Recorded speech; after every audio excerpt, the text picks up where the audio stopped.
esta mañana, este año, con la escuela dominical. Estamos muy contentos, agradecidos al Señor. Hemos estado orando en, en el verano para que el Señor nos vaya guiando y preparando todo para poder arrancar como iglesia. Y bueno, llegó el día y estamos contentos. Nos pone felices ver la obra del Señor en nuestras vidas, en la vida de la iglesia. Y cómo el Señor nos permite ir afirmándonos. Y la forma en la que el Señor nos va afirmando es por medio de su palabra, principalmente, ¿no? Que hay otros medios que hacen que la iglesia pueda crecer y afirmarse. La palabra de Dios es el medio central por el cual eh, la iglesia se va edificando. Así que estamos contentos de poder tener momentos como estos en el año. Hemos cambiado un poquito la dinámica de la escuela dominical en cuanto al horario, principalmente. Después, quitando el día de hoy, que estamos todos juntos acá, a partir de la semana que viene ya nos dividimos de nuevo en grupitos más reducidos para estudiar diferentes temas de manera simultánea. Pero el horario arrancamos un poquitito más tarde, achicamos un poquito el recreo y al final solo bajamos 15 minutitos del horario normal de clase, así que eh, esperamos que eso también pueda eh, ayudar un poquito a los que tal vez vienen un poquito de lejos o que tienen niños pequeños que cuesta más en invierno sacarlos temprano. Esperemos que eso ayude a estas familias y que aún así podamos seguir juntándonos y seguir aprovechando las oportunidades para crecer como familia, como iglesia. Y esa es la idea. ¿Sí? Hoy quiero comenzar orando, dando un sermón, un estudio introductorio para todo lo que va a ser el año. Me gustaría que podamos tener un tiempito al final eh, orando. Voy a tratar de terminar antes de las 10:45. Así podemos tener un tiempito en grupitos para orar, para poder pedirle al Señor que Él, su gracia, nos permita eh, aprovechar este año las oportunidades, eh, poder ser diligentes a la hora de pensar no solamente en venir y escuchar, sino si hay actividades, si hay tareas que por ahí las ponemos entendiendo que esto va a ayudar a afirmar ideas, conceptos. Entonces también eso, animarlos a decir, bueno, vamos a ponerle ganas a la escuela dominical. Oremos al Señor. Vamos a dejar este tiempo en las manos de Dios y después quiero leer ahí un pasaje y que meditemos en esta mañana en algunas verdades. Padre, gracias Señor por el tiempo que tú nos permites llegar aquí a los hermanos, Señor, de sus hogares, Señor, cada uno con situaciones distintas, en etapas distintas, Señor, eh, no solamente en su vida cristiana, sino en su vida familiar, situaciones y circunstancias que cada uno vive y afronta de manera distinta, Señor. Y gracias porque aún a pesar de todo eso, tú nos has permitido llegar, estar esta mañana. Estamos grabando también para enviarle a aquellos que no pudieron llegar por diferentes circunstancias y queremos orar por ellos también, Señor. Queremos agradecerte porque tú en tu gracia nos has salvado y hoy estás, Señor, completando tu obra en nosotros, en tu iglesia, y tú estás llevando a cada creyente a la madurez en Cristo Jesús, a llegar a ser como Cristo. Y Padre, en el camino ese proceso muchas veces trae dolor porque aún, Señor, muchas veces en el engaño del pecado terminamos amando la idolatría, el pecado, y tú, Señor, en tu gracia vas arrancando todo lo que no es Cristo en nuestras vidas, Señor, y te agradecemos, Padre, porque esto está sucediendo en nuestras vidas, es tu gracia, es tu obra, Señor, y nosotros queremos reconocer tu grandeza, tu soberanía, Padre. Ayúdanos, Señor, a ser todo diligente, cada uno de nosotros en nuestra vida espiritual, en nuestra lucha con el pecado, en avanzar hacia la madurez, entendiendo, Señor, eres tú el que hace esta obra, pero tú demandas de nosotros, Señor, diligencia. Padre, ayúdanos a abandonar el pecado, la pereza, el buscar lo nuestro propio, Señor, y el distraernos, Señor, el desenfocarnos rápidamente con las cosas vanas de este mundo que nos seducen con facilidad. Ayúdanos, Padre, porque no podemos hacerlo solo. Ayúdanos, Señor, también a ver lo importante que es la vida de la iglesia, Señor, el vivir las dinámicas del cuerpo, el interactuar, el depender unos de otros, Señor, y eh, Señor, tú vas a usar este medio para no solamente crear oportunidades para exponernos, Señor, sino ser animados, exhortados unos a otros. Es lo que necesitamos, Señor, para vivir una vida que te agrada a ti. Señor, Padre, gracias por la vida de mis hermanos, por el haber puesto en su corazón estar aquí esta mañana. Obra por medio de tu palabra, no solamente esta mañana, sino durante el año, cada una de las clases, los temas que vamos a ir eh, tratando, Señor, y obra, Señor, para el bien, la edificación de tu iglesia, Señor.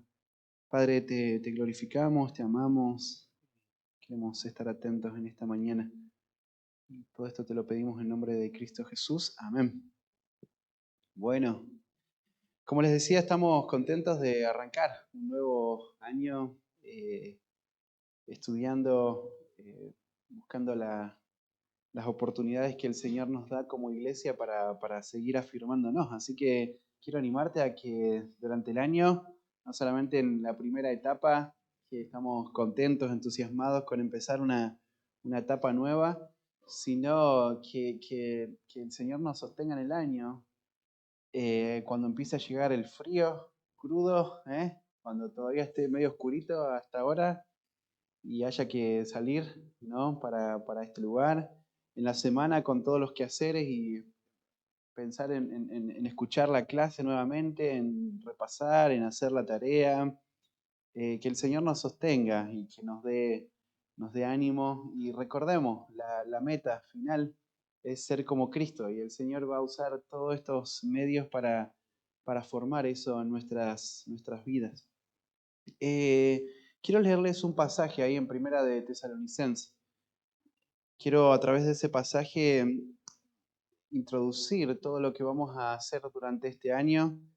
Quiero a través de este pasaje animarles a poder abrazar eh, no solo la escuela dominical, sino todas las oportunidades que el Señor nos da para poder crecer, para poder seguir afirmándonos, manteniéndonos firmes en el Señor. Y para eso quiero llevarte ahí un pasaje en el capítulo 1 de Primera de Tesalonicenses. ¿Sí? Eh, Antes de comenzar con la lectura de los versículos que vamos a leer esta mañana, quiero recordarles, hermanos, que una iglesia que eh, pone a un lado los recursos de Dios, una iglesia que pone a un lado las escrituras, una iglesia que pone al lado la sabiduría de Dios y busca métodos humanos, una iglesia donde se abraza la estrategia, el entretenimiento y ponen a un lado la verdad, porque la estrategia es buena, ¿no? Nosotros vemos a Pablo que él era un hombre, un estratega, ¿no? Y él, una de las cosas que le movían a él a hacer lo que hacía y a ir a los lugares donde iba era pensar de manera estratégica, ¿no? Y cuando llegaba a ese lugar, también actuaba, él obraba de una manera estratégica, ¿no? Y vamos a verlo aquí en esta carta también, cómo él llega a esta ciudad tan eh, imponente, tan importante, y él va y se mete en una sinagoga y empieza a hablar, y empieza a predicar la palabra de Dios, ¿no? Entonces, él es un hombre, un estratega, pero una iglesia que busca esto como lo más importante y pone a un lado la verdad de Dios, es una iglesia que en poco tiempo las marcas de la inmadurez, las marcas del pecado van a empezar a florecer, ¿no?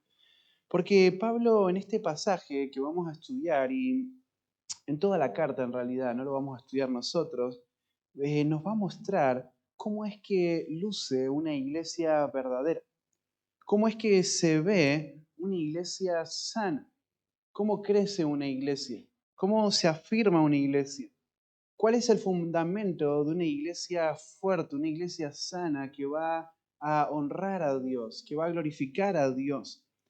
Hermanos, el crecimiento que Dios espera de su iglesia no es necesariamente un crecimiento en volumen, ¿no? En masa, no es necesariamente un crecimiento de impacto, ¿no? Una iglesia que esté impactando naciones, sino más bien que lo que el Señor está esperando y lo que vemos en su palabra es que la iglesia necesita crecer en madurez. La iglesia necesita afirmarse, la iglesia necesita conocer al Señor, vivir una vida de santidad. Claro, también es cierto que en general una iglesia que crece en esta dirección en la que el Señor está esperando, también lo que sucede es que muchas veces esas iglesias empiezan a crecer también en número, ¿no? En masa, porque personas que empiezan a vivir una vida de madurez, una vida de santidad, empiezan a compartir su fe, personas empiezan a convertirse, a llegar a la iglesia. Ahora, eso es verdad también, pero lo que la Biblia es claro es que Dios no está esperando o buscando un crecimiento superficial, sino un crecimiento profundo, profundo. Esta debe ser la meta de una iglesia sana, ¿no? De un cuerpo pastoral. Esta debe ser la meta de cada hermano, ¿no? Afirmarnos en la verdad de Dios, en la predicación, que estos tiempos puedan ser preciosos para la vida de la iglesia, porque el Señor va a ir afirmando su iglesia por medio de su verdad. Y esto es lo que nos va a presentar esta carta que Pablo va a escribir, esta epístola, ¿no? Cómo luce una iglesia que crece en profundidad. ¿Cuáles son las marcas de una iglesia que crece en profundidad? Y quiero para eso leer varios versículos. Voy a romper las reglas de cómo solemos ir avanzando. Voy a romper un poco acá los párrafos para mostrar algunos principios. Pero miren cómo comienza el versículo 1. Pablo, Silvano y Timoteo a la iglesia de los tesalonicenses en Dios Padre y en el Señor Jesucristo. Gracia y paz sean a vosotros de Dios nuestro Padre y del Señor Jesucristo. Miren, Pablo comienza dando este saludo inicial y él quiere introducir toda la carta a través de este saludo, ¿no? Ahora, este saludo que hace Pablo es un saludo común en esta época. Cuando alguien escribía una carta, solían hacerlo de esta forma, ¿no? Se presenta el remitente y también se presentan los destinatarios de la carta, ¿no? Y dentro de esa introducción hay un breve saludo que también era muy común en esa época. Ahora, fíjate la manera en la que comienza la carta diciendo Pablo, Silvano y Timoteo. Los tres están de alguna forma dirigiendo esta carta, pero solo Pablo es el verdadero autor de la carta. Él es quien escribió la carta, él es el autor inspirado por Dios. Nosotros lo podemos ver eso en el versículo 18, por ejemplo, cuando él dice, eh, por lo cual quisimos ir a vosotros, yo, Pablo, ciertamente una y otra vez, pero Satanás nos estorbó. Fíjate qué interesante, pero Pablo ahí está mostrando, bueno, yo soy el que está escribiendo la carta, ¿no? Y ese mismo patrón aparece en el capítulo 3, versículo 5, por lo cual también yo, no pudiendo soportar más, envié para informarme de vuestra fe, no sea que os hubiese tentado el tentador y que nuestro trabajo resultase en vano. Aunque los tres aparecen como remitentes, Pablo fue el hombre que Dios usó, inspirado por el Espíritu Santo, para escribir. Pero de todas maneras, estos dos hermanos, ¿sí? Timoteo y Silvano o Silas, estos dos hermanos apoyaron a Pablo, ¿no? No solamente en la carta, sino en el ministerio. Ellos estuvieron predicando en Tesalónica junto con Pablo, ¿no?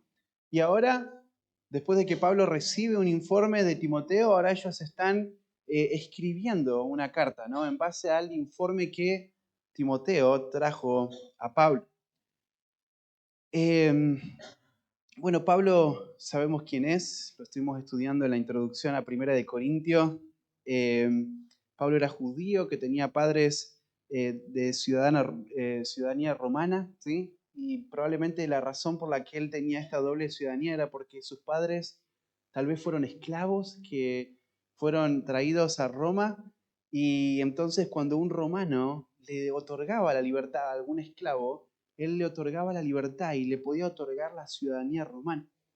Entonces, probablemente es por la razón, pero Pablo fue instruido por padres judíos, ¿no? Que le enseñaron las costumbres del pueblo judío. Él recibió educación en Jerusalén, en la escuela de Gamaliel. Pablo llegó a ser un fariseo, un hombre importante, influyente en su tiempo, en su época, y él eh, por ser fariseo, celoso de la ley, se convirtió en un perseguidor de la iglesia.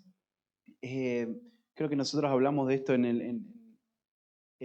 cuando hablamos del capítulo 12, versículo 12 de Primera de Corintios, como Pablo estaba persiguiendo a la iglesia, ¿no? Y si vos lees ahí en el libro de Hechos, él es el que consintió en la muerte de Esteban, él fue el que de alguna forma dio el permiso para que la gente le mate a este hombre, Esteban. Pablo estaba asolando a la iglesia, él buscaba a los creyentes y los mataba, él tenía la autoridad para hacerlo. Miren la influencia de Pablo, la autoridad que él tenía, ¿no? Y en Hechos capítulo 9, nosotros vemos que Pablo se encuentra con el Señor Jesucristo. El Señor Jesús le dice, yo soy Jesucristo a quien tú estás persiguiendo. Y entonces Dios en su gracia salva a Pablo y le llama para la obra del Evangelio. Él le llama para una tarea especial. Y la tarea especial de Pablo era eh, predicar el Evangelio a los gentiles, ¿no? Dentro de las responsabilidades que él tuvo como apóstol. Ahora también aparece ahí Silvano, ¿sí? O Silas, ¿no? Como puede aparecer también. Y este era uno de un hombre también de los principales en la iglesia de Jerusalén. Cuando vos ves ahí en Hechos, él era un hombre conocido, aún en el concilio de Jerusalén. eh, Silvano va a ser elegido por estos hombres para ir junto con Pablo, Bernabé, con Judas, Barsabás, ¿sí? No Judas, ya no estaba Judas, el que traicionó al Señor. Y entonces se le elige a él para ir hacia Antioquía, ¿no? Y Silvano va a ser un fiel compañero de Pablo en su segundo viaje, cuando Pablo establece esta iglesia, ¿no?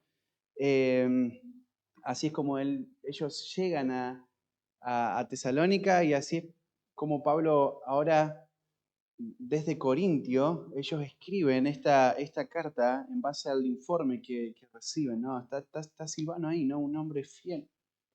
Y también Timoteo. Timoteo conocemos un poquito más, ¿no? Porque Este hombre era el hijo amado de Pablo, ¿no? El hijo en la fe.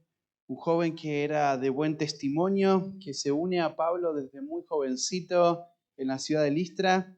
Él, sabemos nosotros, las mujeres también lo saben porque lo escucharon la vez pasada en el baby shower, ¿verdad? Que este hombre tenía un padre griego, pero tenía una mamá y una abuela que eran judías y que amaban al Señor, ¿no? Y que le instruyeron y que desde la niñez les habían enseñado las sagradas escrituras, ¿no? Eh, eh, por medio de lo cual el Señor utilizó para salvar a Timoteo, ¿no? Ahora Pablo toma a este joven Timoteo, de buen testimonio, un hombre fiel, aunque muy jovencito, y lo lleva como un colaborador, como un compañero. Y no solamente en esta oportunidad, sino que muchas veces vamos a ver a Pablo y a Timoteo, o Pablo encomendando, dándole un encargo a Timoteo, ¿no? Él se convierte en su hijo amado. Incluso no solamente en el segundo viaje, en el tercer viaje misionero de Pablo, Timoteo estuvo presente. Cuando Pablo estuvo preso, Timoteo estuvo con él, le acompañó, ¿no? Y nosotros podemos ver en Hechos capítulo 13 que incluso Timoteo imitó a Pablo hasta el punto de eh, estar preso por causa del Evangelio, ¿no? Así que este es Timoteo, ¿sí? Pablo tiene mucha confianza en Timoteo, tanto así que él lo envía muchas veces en diferentes encargos y Pablo lo envía a la iglesia de Tesalónica para buscar un informe, para ver qué es lo que había sucedido con estos hermanos, ¿no? ¿Qué es lo que pasó después de haber recibido la predicación del Evangelio? Él lo va a mandar a otros lugares también, a Corintio, a Éfeso. Y cuando le escribe Pablo a los de Filipo, da muy buenas características de Timoteo, muy buenas referencias, ¿no? En todas las cartas, excepto en 2 cartas que Pablo escribe, en todas las demás él no menciona a Timoteo. Timoteo es muy, muy especial para Pablo, es su hijo amado en la fe. Ahora, estos 3 hombres que de alguna forma están dirigiendo esta carta son los hombres que tiempo atrás llegaron a Tesalónica, ¿no? Ellos llevaron el Evangelio, fueron predicando el Evangelio. En Hechos capítulo 16, podemos ir ahí porque vamos a leer eh, algunos versículos como para poder entender mejor el principio que queremos enseñar en esta mañana. Pero estos 3 hombres llegaron a Tesalónica predicando el Evangelio y Hechos 16 nosotros podemos ver cómo eh, el Espíritu Santo fue guiando el camino de Pablo, fue impidiéndole avanzar en la dirección en la que Pablo quería ir, ¿no? Él quería ir en una dirección y el Espíritu lo envió donde realmente Pablo tenía que ir. Esto es importante entender porque hay una iglesia a la cual Pablo le va a escribir que sucedió una obra tremenda, una obra milagrosa de parte de Dios, ¿no? Pero Pablo no quería ir ahí en principio, ¿no? Pablo quería ir en otra dirección, pero el Espíritu lo envía a donde tiene que ir, ¿no? Y vos ves que Pablo llega al puerto de Troas, ¿no? Y fíjate el versículo 6, y atravesando Frigia y la provincia de Galacia, le fue prohibido por el Espíritu Santo hablar la palabra en Asia. Y cuando llegaron a Misia, intentaron ir a Bitinia, pero el Espíritu no se los permitió. Y pasando junto a Misia, descendieron a Troas. Y se le mostró a Pablo una visión de noche. Un varón macedonio estaba en pie rogándole y diciendo: pasa a Macedonia y ayúdanos. Cuando vio la visión, enseguida procuramos partir para Macedonia, dando por cierto que Dios nos llamaba para que les anunciásemos el Evangelio. Fíjate, varias veces Pablo quiere ir en una dirección, Pablo y su equipo, pero el Espíritu Santo no lo permite, ¿no? Sino que el Espíritu Santo quiere enviarlos a un lugar. quiere enviarlos a Macedonia, ¿no? Y es ahí donde empiezan ellos a perfilarse hasta llegar a Tesalónica, ¿no? Ahora, un dato importante ahí que vemos, fíjate, enseguida, dice el versículo 10, procuramos partir para Macedonia. O sea, Lucas estaba con ellos, ¿no? Lucas estaba con Pablo, con Silvano y Timoteo haciendo esta obra de Dios. Ahora ellos, cuando el Espíritu Santo los envía en esta dirección y vos vas siguiendo el relato, ellos llegan a Filipos, ¿no? Y ahí en Filipo, Lidia y su familia se convierten. Y ahí en Filipo, el carcelero de Filipo y después su familia se convierten, ¿no? Eso te recuerda la persecución, la tensión que hubo en Filipo cuando ellos estaban predicando el Evangelio, ¿no? Ahora, la iglesia se establece en este lugar, ¿no? Se establece en Filipo, ¿sí? Pero por causa de la persecución, de la presión, de la tensión que había, Pablo y sus colaboradores tienen que abandonar esa ciudad, ¿no? Pero el Señor salvó personas. El Señor establece ahí una iglesia que empieza a brillar. Y vos llegás al capítulo 17, saltamos ahí todo ese relato de Filipos, de cómo se establece la iglesia en Filipos, y vos llegás al capítulo 17 y vas a ver cómo ellos llegan a Tesalónica. Y ya Lucas ya no llega con ellos, ¿no? Él quedó en algún punto, ¿no? Tal vez en Filipo o antes de Filipo, pero ahora sí llega Pablo, Silvano y Timoteo. Y si vos lees el relato, vas a ver que ellos fueron a predicar a la sinagoga, ¿sí? Podemos leer de los versículos 1 al 9, pero vamos a saltearlo. Fíjate, dice que el versículo 1, llegaron a Tesalónica, donde había una sinagoga de los judíos. Y Pablo, como acostumbraba, fue a ellos por 3 días de reposo y discutió con ellos, declarando y exponiendo por medio de las Escrituras que era necesario que el Cristo padeciese y resucitase de los muertos, y que Jesús, a quien yo os anuncio, decía él, este es el Cristo. Y ahí el versículo 4, algunos de ellos creyeron y se juntaron con Pablo y con Silas, y de los griegos piadosos, gran número, mujeres nobles, no pocas, esto es importante tenerlo ahí en el radar. Entonces, eh, los judíos que no creían, teniendo celos, tomaron consigo algunos ociosos, hombres malos, y juntando una turba, alborotaron la ciudad y asaltaron la casa de Jasón, este creyente nuevito, y procuraron sacarlos al pueblo, pero no hallándolos, trajeron a Jasón y algunos de los hermanos ante las autoridades de la ciudad. Fíjate, algunos de los hermanos habían convertido, hermanos, muchos, ¿no? Ahí vimos griegos eh, piadosos, algunas mujeres nobles, Jasón. Había personas que se habían convertido y ahora recién convertidos empieza toda esta tensión. Imagínate Jasón. Ahora llegan a su casa, ¿no? Le patean la puerta. ¿Dónde está Pablo? ¿Dónde están Silas, Timoteo? Lo toman a él, no encontrándolo, lo llevan ante los tribunales, las autoridades, a un grupo de hermanos también. Y entonces el versículo, no hallándolos, trajeron algunos de los hermanos, gritando, estos que trastornan el mundo entero también han venido acá, a los cuales Jasón ha recibido, y todos estos contravienen los decretos de César, eh, diciendo que hay otro rey, Jesús, y alborotando al pueblo y a las autoridades de la ciudad, y oyendo estas cosas, miren el versículo 9, pero obtenida fianza de Jasón y de los demás, los soltaron. Ahora fíjate, Pablo llega, predica el Evangelio, se mete a la sinagoga, empieza a exponer las escrituras, a señalar cómo éstas hablan acerca de Cristo, y entonces un grupo de personas escucha el Evangelio y se convierten. Mirá la obra del Espíritu Santo. Pablo no iba a ir a ese lugar, ¿no? Pero el Espíritu Santo le guió hasta ese lugar, y ahora un grupo de personas se convierten, pero debido a la persecución, a la tensión que rápidamente se armó, esto es interesante, ¿no? Porque se alborotó la ciudad.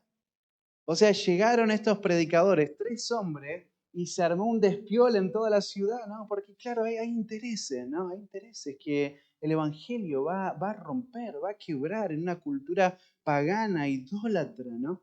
Así que Pablo y sus colaboradores tienen que salir, viajan de nuevo hasta Berea. Hermanos, estaba a 80 kilómetros más o menos de distancia de Berea, ¿no? Y van y predican ahí, muchos son salvos en ese lugar también. Ahora los que estaban, los judíos que estaban en Tesalónica, escuchan lo que está pasando, esa turba, esos hombres ociosos, ¿no? que levantaron ahí, eh, escuchan lo que estaba pasando, cómo Pablo estaba anunciando el Evangelio, y ellos van hasta Berea para generar también tensión y persecución y perseguir. Fíjate el versículo 13, cuando los judíos de Tesalónica supieron que también en Berea era anunciada la palabra de Dios por Pablo, fueron allá y también alborotaron a las multitudes. ¿Sí? Fíjate la oposición que hay rápidamente al Evangelio. Así que ahí, en medio de esta tensión, de este alboroto que se arma también ahí, Pablo se va hasta Atenas, mientras que Timoteo y Silas quedan ahí en Berea, y Pablo les dice, nos vamos a reunir pronto, pero los deja ahí con una encomienda a Pablo, y Pablo se va a predicar a Atenas, ¿no? Al Areópago, ¿no? Y Pablo se reúne de nuevo con sus colaboradores y ahora Pablo los envía hasta Macedonia. Él ya fue avanzando, se fue hasta Atenas y ahora lo vamos a ver cómo él se va hasta Corintio. ¿Sí? Por eso llegamos al capítulo 18, donde estuvimos estudiando nosotros con Primera de Corintio. Pero Pablo, antes de irse, lo envía a Timoteo y a Silas a las iglesias de Macedonia. A Timoteo lo manda a la iglesia de Tesalónica y a Silas probablemente lo envió a la iglesia de Filipo, ¿sí? Que también es una de las iglesias que se formó, lo mencionamos recién, hace unos minutitos, ¿no? Entonces Timoteo y Silas van para allá. eh, eh, y Pablo lo manda a Timoteo porque Pablo se fue, y ahora lo vamos a ver en la epístola, ¿no? Se fue con el corazón roto por la situación, ¿no? Pablo estaba con el corazón en la mano porque él fue, predicó el Evangelio, pero por causa de de la persecución, él tiene que salir de ahí, ¿no? Él tiene que salir de ahí y él no sabe qué pasó con este hombre Jasón. No sabe qué pasó con estos griegos piadosos, estas mujeres nobles que se habían convertido. Así que Pablo se fue y está pensando, ¿qué es de estos hermanos? ¿Será que realmente han entendido el Evangelio? ¿Será que realmente se han afirmado? ¿Será que la persecución temprana les hizo salir, les hizo huir, les hizo abandonar su fe? Pablo tenía esta angustia, ¿no? Esta angustia en su corazón. Y nosotros podemos ver esto en el capítulo 2, versículo 17 de Primera de Tesalonicenses. Acompáñame ahí rapidito.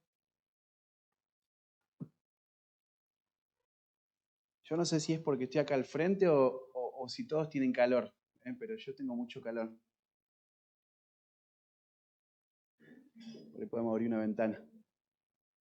Capaz que porque estoy acá al frente, debe ser eso, porque no los veo a ustedes con calor. ¿O sí? ¿Sí? Ah. Fíjate, Pablo está separado de ellos, pero él está preocupado por estos hermanos, ¿no? Miren el versículo 17, dice, pero nosotros, hermanos, separados de vosotros por un poco de tiempo, de vista, dice Pablo, pero no de corazón, tanto más procuramos con mucho deseo ver vuestro rostro, por lo cual quisiéramos ir a vosotros, yo, Pablo, ciertamente una y otra vez, pero Satanás nos estorbó. Fíjate, Pablo está separado, pero Pablo tiene una preocupación grande por esta iglesia. Tan grande es la preocupación de Pablo por esta iglesia que lo envía a Timoteo de vuelta a Tesalónica, aunque él quedara solo predicando el Evangelio. Hay una ciudad imponente como la de Atenas, él lo envía a Timoteo. Él lo envía porque Él ama a estas personas, porque Él le quedó preocupado por estas personas. Ahora, te quiero decir todo este relato para explicarte cómo se da la situación, la circunstancia para que Pablo envíe esta carta, ¿no? Así que Pablo de Atenas se va a Corintio, ahí es donde conoce a Aquila y Priscila, ¿se acuerdan? Hechos 18, tienen el mismo oficio de Pablo. Pablo los primeros días ahí que llegó empezó a trabajar para sostenerse y a predicar, pero después vos ves ahí en el capítulo 18, versículo 5, no lo busquemos, pero llega a Timoteo y llega a Silas, ¿no? Y le traen una ofrenda de paso, ¿no? Y Pablo ahí se entrega a la predicación. Pero Pablo estuvo ahí 18 meses en la iglesia de Corintios. Ahora, ¿por qué llegamos hasta Corintios?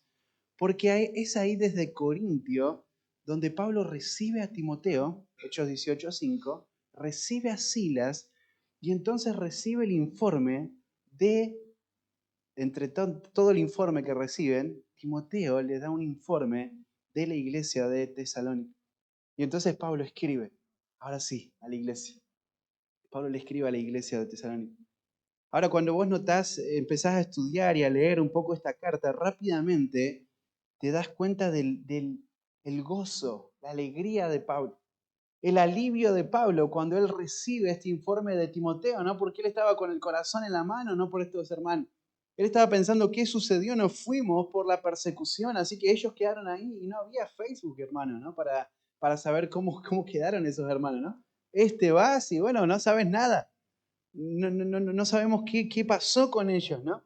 Entonces, cuando vos lees la carta, vos podés ver este alivio en el corazón de Pablo, este gozo en el corazón de Pablo por este informe tan alentador que Timoteo les da. Miren el capítulo 3, versículo 6, dice, pero cuando Timoteo volvió de vosotros a nosotros y nos dio buenas noticias de vuestra fe y amor, y que siempre nos recordáis con cariño, deseando deseando vernos como también nosotros a vosotros. Pero por ello, hermanos, en medio de toda nuestra necesidad y aflicción, mira, fuimos consolados de vosotros por medio de vuestra fe. Porque ahora vimos si vosotros estáis firmes en el Señor, por lo cual, ¿qué acción de gracia podremos dar a Dios por vosotros? Por todo el gozo con que nos gozamos a causa de vosotros delante de nuestro Dios. Así que Pablo recibe el informe de Timoteo y ahora vos podés ver en estos pasajes, o el que acabamos de leer, ¿no? Este alivio en el corazón de Pablo. Él recibe un informe y el informe que recibe Pablo, aunque hay aflicción, aunque hay presión, es un informe que trae gozo al corazón de Pablo, porque estos hermanos se habían mantenido firmes. Porque estos hermanos, frente a la presión, frente a la persecución, no habían cedido, no habían frenado, no habían dejado de hablar de su fe, sino que todo lo contrario, se habían afirmado. El Señor había hecho una obra con el Evangelio en toda esa ciudad y en todas las regiones alrededor, usando a este grupo de personas que se habían convertido, ¿no? Pablo estaba asombrado de lo que estaba pasando en aquel lugar. Y esto es lo que van a reflejar sus cartas, ¿no? Las cartas de Pablo, este gozo, esta gratitud a Dios. Así que esto es lo que está pasando, ¿no? Esto es lo que está pasando. Pablo va a escribir en ese contexto, bajo esas circunstancias. Todo esto es lo que sucedió. Pablo estuvo poquito con ellos. Sin embargo, ahora él le va a escribir. Miren, de nuevo el versículo. Pablo, Silvano y Timoteo, a la iglesia de los tesalonicenses en Dios Padre y el Señor Jesucristo. En Dios Padre y el Señor Jesucristo. Miren, Pablo le escribe a este grupo de griegos piadosos, mujeres nobles, Jasón, ¿sí? Él le escribe a este grupo de personas que se habían convertido y él les dice a estos hermanos que ellos son la iglesia. La iglesia, aunque es una iglesia relativamente nueva, ahora Pablo dice, ustedes son la iglesia. Estas personas que creyeron en el Evangelio fueron introducidos al cuerpo de Cristo, a la iglesia, a la iglesia. Este grupo formaba parte de la iglesia. Ahora ese término iglesia es el término para asamblea, ¿no? Para congregación. Los que Dios llama y se congregan en un lugar. Esta es la idea acá, ¿no? Y Pablo no dirige la carta a personas individuales, sino que Pablo dirige la carta a esta iglesia, a este grupito de personas que se habían convertido, ¿no? A los congregados, a los que habían recibido el Evangelio y habían sido introducidos al cuerpo de Cristo. Ellos son la iglesia. Hay un dato importante, solo lo mencionamos, a la iglesia de los tesalonicenses en Dios Padre. Hermanos, Pablo nos fue hablando de su mensaje, su filosofía, su sabiduría. La iglesia no es una asamblea, no es un grupo de personas que se reúnen por una iniciativa humana, por una iniciativa de los hombres, ¿no? Esta iglesia, la iglesia de los tesalonicenses, es una iglesia en Dios, en Dios. Esto no es algo que Pablo fundó. Aunque Pablo estuvo ahí predicando el Evangelio, Pablo fue un instrumento de quien realmente estableció esa iglesia. Y esa iglesia no era un movimiento de hombres, un movimiento humano, sino que esta iglesia era la iglesia en Dios, en Dios. Esto no es algo que el hombre puede producir. Hermanos, que haya salvación, que haya un grupo de personas que se reúnen, que se congregan, que van juntas en un lugar, eso no es algo que el hombre puede producir. Esto es algo que Dios produce. Dios crea su iglesia, Él edifica su iglesia, es lo que estuvimos estudiando en 1 Corintios capítulo 12, ¿verdad? Ahora, si recordás, ahí leemos el versículo 2, 3 y 4 en Hechos 17, y vimos que Pablo les expuso las escrituras. Él nos fue a hablar su mensaje, ¿no? Así que esta iglesia es en Dios y en el Señor Jesucristo. Mirá la relación estrecha que hay entre Dios el Padre y el Señor Jesucristo. O sea, la iglesia tiene su existencia en Dios mediante o por medio de la obra del Señor Jesucristo. Esto es lo que la Biblia nos muestra constantemente, ¿no? Así que los tesalonicenses creyeron en Cristo y su fe en Cristo les unió a la iglesia que es de Dios, es en Dios. Y después ahí el saludo, gracia y paz a vosotros. Ahora, fíjate, habría algunas cositas que mencionar en cuanto al saludo, pero era algo común en esa época. La palabra gracia era una expresión griega de ese tiempo para salud, y la palabra paz era la palabra que se usaba en el hebreo, ¿no? Como shalom, como paz, ¿no? Entonces era un saludo típico, común, pero realmente este era el deseo de Pablo, ¿no? Era el bienestar de estos hermanos, ¿no? Que ellos puedan disfrutar de la gracia, de la paz que Dios les podía otorgar. Ahora mira el versículo 2 y el versículo 3, porque ahí quiero sacar las marcas, la evidencia, el fruto de una iglesia que ha sido transformada, una iglesia vibrante, una iglesia que va a crecer. Dice el versículo 2, damos siempre gracias a Dios por todos vosotros, haciendo memoria de vosotros en nuestras oraciones, acordándonos sin cesar delante del Dios y Padre nuestro, de la obra de vuestra fe, del trabajo de vuestro amor y de vuestra constancia en la esperanza en nuestro Señor Jesucristo. Fíjate, Pablo comienza esta carta con una expresión de gratitud a Dios por la salvación de estos hermanos. Miren el versículo 4, que no lo vamos a leer nosotros por una cuestión de tiempo, pero conocemos, hermanos, amados de Dios, vuestra elección, pues nuestro evangelio no llegó a vosotros en palabras solamente, sino en poder, en el Espíritu Santo y en plena certidumbre, como bien sabéis, cuáles fuimos entre vosotros por amor de vosotros. Sigue el pasaje, no lo vamos a leer, pero fíjate la expresión de Pablo aquí al comienzo de la carta, es gratitud. Y esto lo va a reflejar en todos los capítulos, Pablo, ¿no? Gratitud porque Dios realmente había salvado a estos hermanos. En medio de gran tribulación, ellos recibieron el Evangelio. El Evangelio llegó y no solamente en palabras, sino en un poder transformador. Sus vidas fueron transformadas.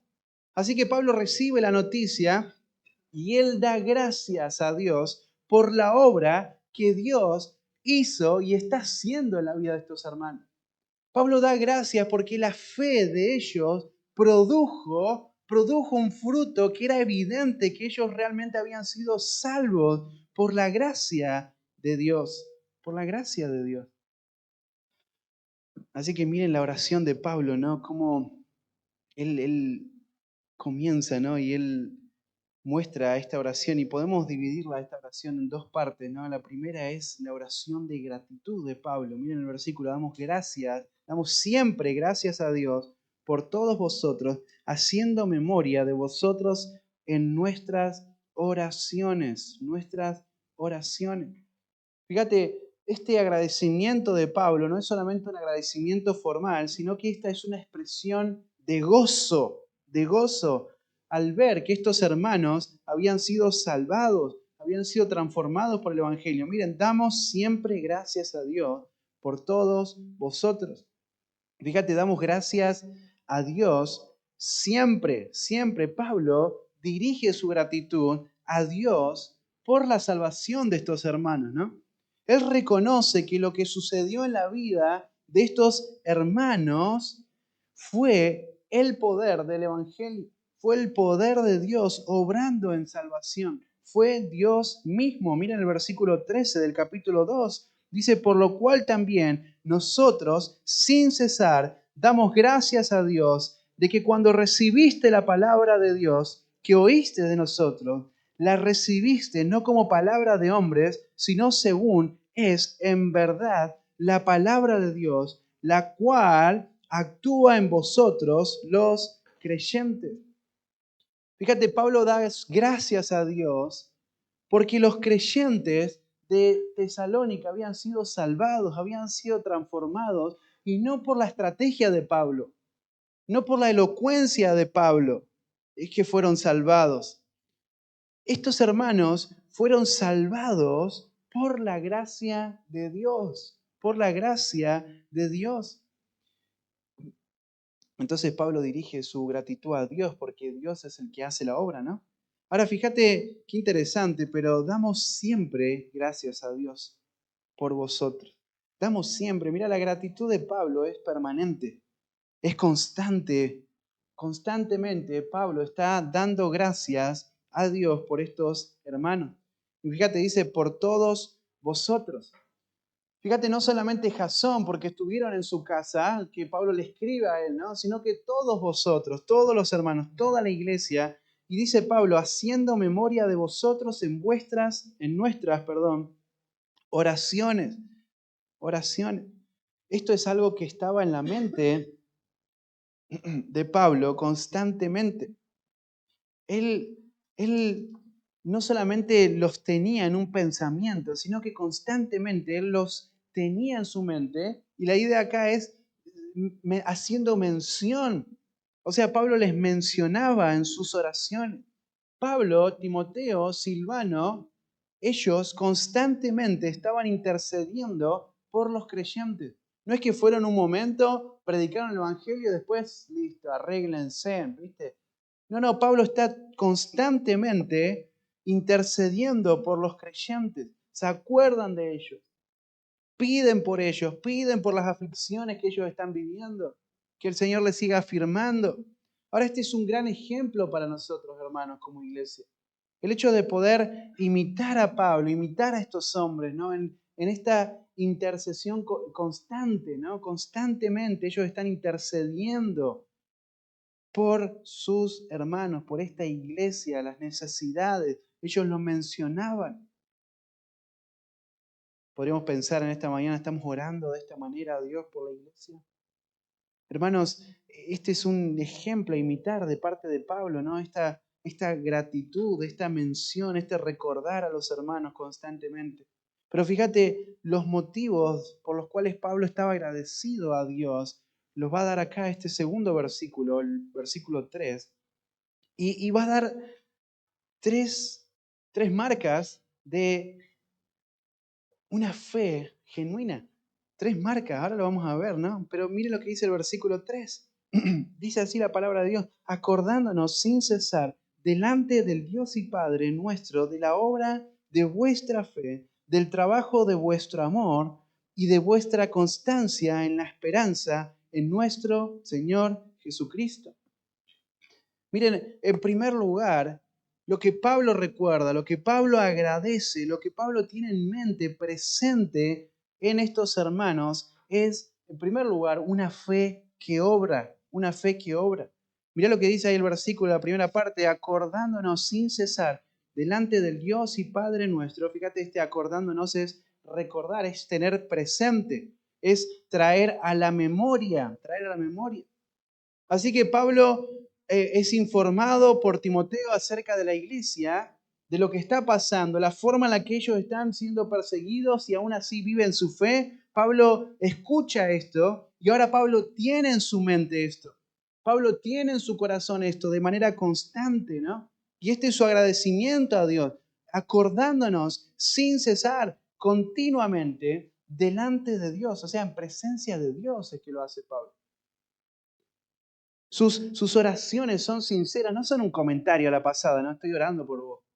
Son sinceras, son honestas delante de Dios. Él tiene una preocupación por estos hermanos. Y lo leímos recién en el capítulo 3. Y él dice, delante de Dios, el Padre nuestro. Ese Dios es el Padre nuestro. En el versículo 4, Pablo lo va a llamar a estos hermanos amados de Dios.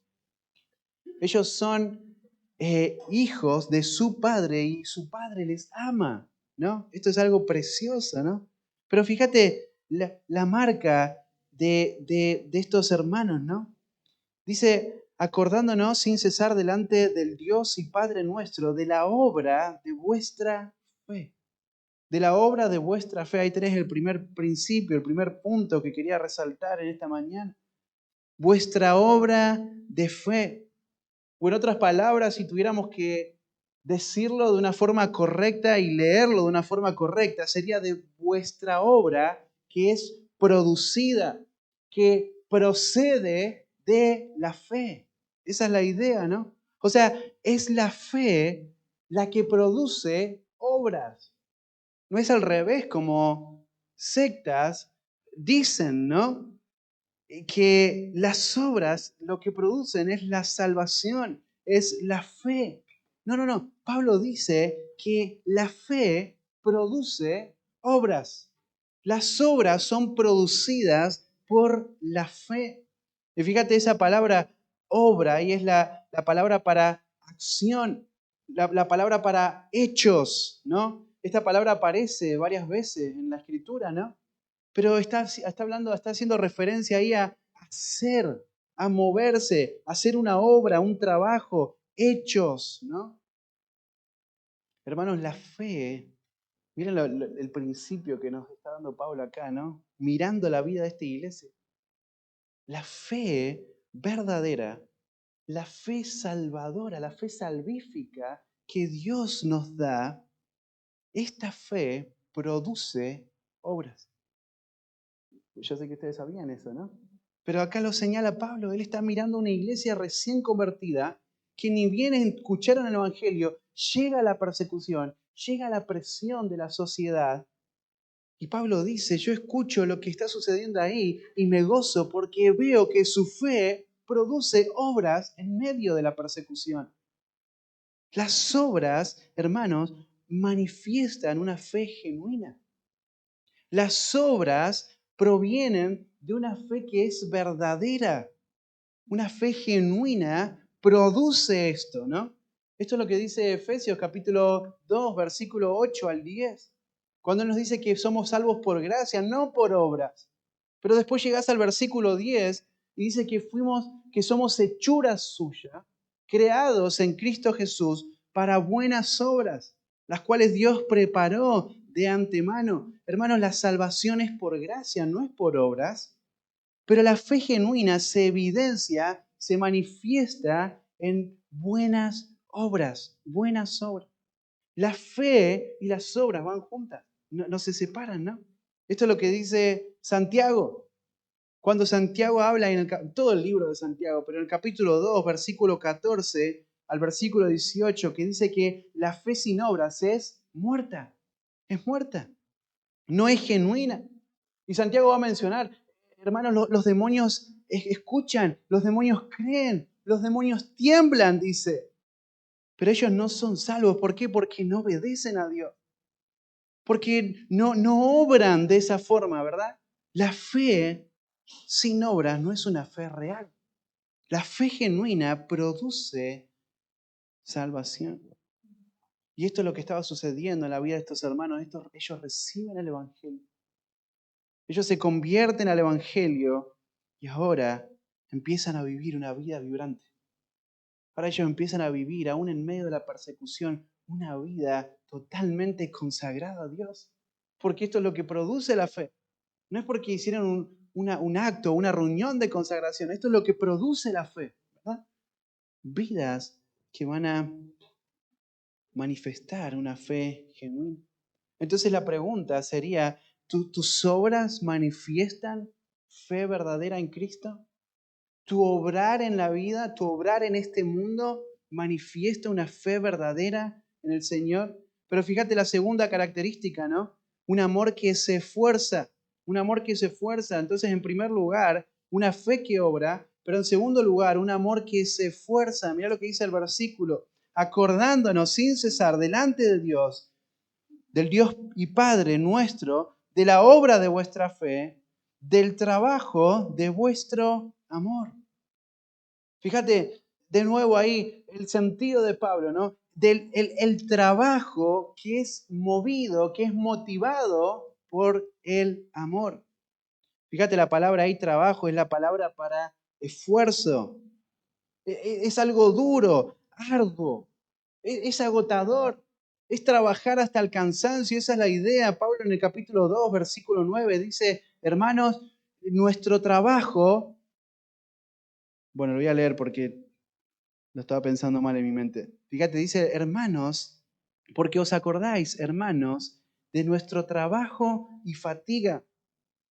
Fíjate esa palabra trabajo y fatiga. Esta es la idea acá de esta palabra trabajo, ¿no? Un trabajo arduo, un trabajo que lleva al cansancio, a agotamiento. Y Pablo lo expresa, ¿no? Trabajando de noche y día. Fíjate, él estaba fatigado por su trabajo arduo, ¿no? Y Pablo dice del trabajo arduo, del esfuerzo, del cansancio que produce este trabajo, pero fíjate, del trabajo de vuestro amor. Y ahí Pablo habla, nosotros estamos hablando acerca del amor en el capítulo 13 de Primera de Corintios, ¿no? Un amor sacrificial. Un amor que no está buscando su propio bien, sino que está buscando el bien del otro por encima del suyo propio. Y nosotros sabemos, hermanos, por lo que estudiamos la semana pasada, que este amor es producido por Dios. Este amor Dios lo ha derramado en el corazón de los creyentes. Entonces Pablo agradece y dice, yo agradezco a Dios porque su fe produjo obras. Porque su fe ahora le lleva a vivir de esta forma, ¿no? A trabajar, a vivir su fe, a estudiar las Escrituras, predicar el Evangelio, preocuparse unos por otros. Un trabajo arduo que es motivado por el amor, por el amor.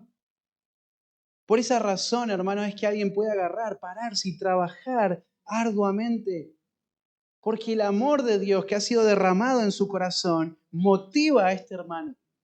La fe motiva a este hermano a poder trabajar hasta el cansancio, a poder entender el trabajo secular es la forma en la que honramos a Dios, ¿no?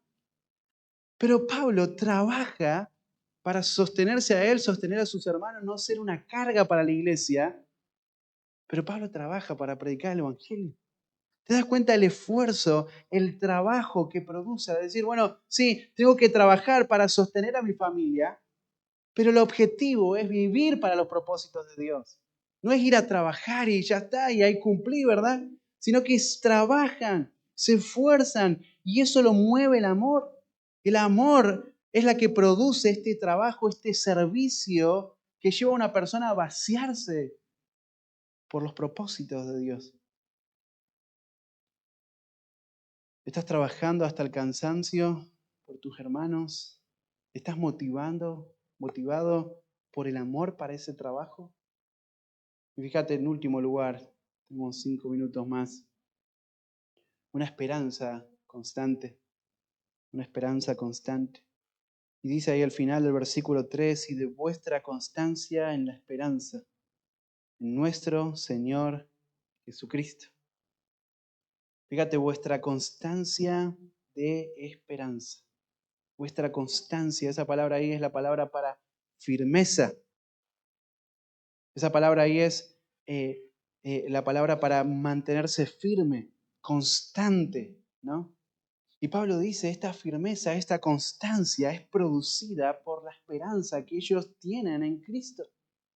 Mirá la palabra constancia, es la idea ahí de la capacidad de poder resistir, de soportar un peso grande, permanecer firme.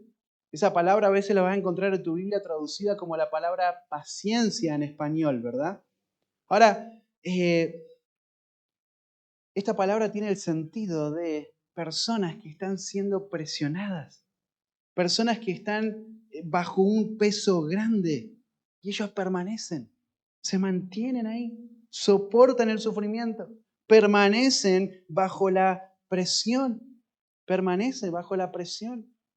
El capítulo 2 de Segunda de Tesalonicenses, o mejor dicho, el capítulo 1 de Segunda de Tesalonicenses, versículo 4, lo va a traducir, lo va a mostrar de esa manera, esa misma palabra, ¿no? Constancia, paciencia, firmeza. Ahora dice Pablo, de vuestra constancia, vuestra firmeza, que es producida en la esperanza en nuestro Señor. Fíjate ahí la palabra esperanza, es la palabra para expectativa, expectación.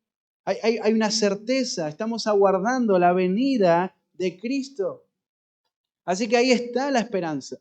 Yo soy paciente, pero no en mi fuerza, no en mi capacidad, sino en Cristo, en su venida, el Evangelio de Cristo, ¿no?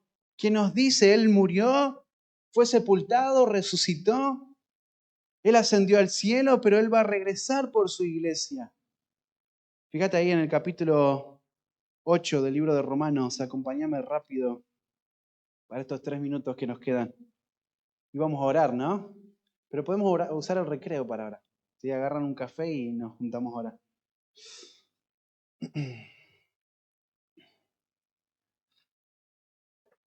Romanos capítulo 8. Este es un versículo conocido, hermanos. Miren el versículo 18. Pues tengo por cierto que las aflicciones del tiempo presente no son comparables con la gloria venidera que en nosotros ha de manifestarse. Porque el anhelo ardiente de la creación es el aguardar la manifestación de los hijos de Dios. Porque la creación fue sujeta a vanidad, no por su propia voluntad, sino por causa del que la sujetó en esperanza. Porque también la creación misma será libertada de la esclavitud de corrupción a la libertad gloriosa de los hijos de Dios. Porque sabemos que toda la creación gime a una, y a una están con dolores de parto hasta ahora. Y no solo ella, sino que también nosotros mismos que tenemos las primicias del Espíritu. Nosotros también gemimos dentro de nosotros mismos, esperando la adopción, la redención de nuestro cuerpo. Porque en esperanza fuimos salvos, pero la esperanza que se ve no es esperanza. Porque lo que alguno ve, ¿a qué esperarlo? Pero si esperamos lo que no vemos, con paciencia lo guardamos. Fíjate, esta es la característica de estos hermanos, ¿no? Ellos están bajo mucha presión. Pero ellos esperan, aguardan con paciencia, firmes, firmes, firmes. Ellos están aguardando la esperanza en Cristo. Ese es el anhelo. Ese es el deseo de su corazón.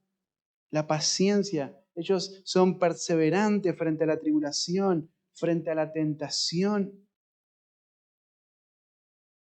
Ellos están siendo apresionados por abandonar su fe, hermanos. Sin embargo, su esperanza produce esta firmeza, esta paciencia, esta constancia. Constancia. Mira, la verdadera fe, hermanos, se manifiesta de esta forma. Pablo está preocupado por estos hermanos, ¿no? Cuando se va y él recibe la carta y él ve esto es lo que produce el Evangelio. Esto es lo que produce el Evangelio en la vida de una iglesia que ahora se convierte en una iglesia vibrante. Es obra, es trabajo, es esfuerzo arduo, por amor.